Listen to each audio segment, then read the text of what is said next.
এক রাত নবীজি ছিলেন উম্মে হানির ঘরে, জিব্রাইল আসিয়া তখন বলে বিনয় করে, ডেকেছে আল্লাহ পাকে মেরাজ হবে আপনার সাথে। মেরাজে গেলেন নবী, আলাপন হলো সবই।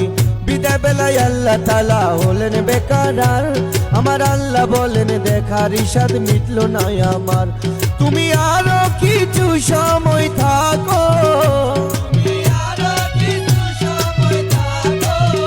নবী আরো কিছু সময় থাকো, মনের স্বাদ মিটায়া তোমায় দেখবো।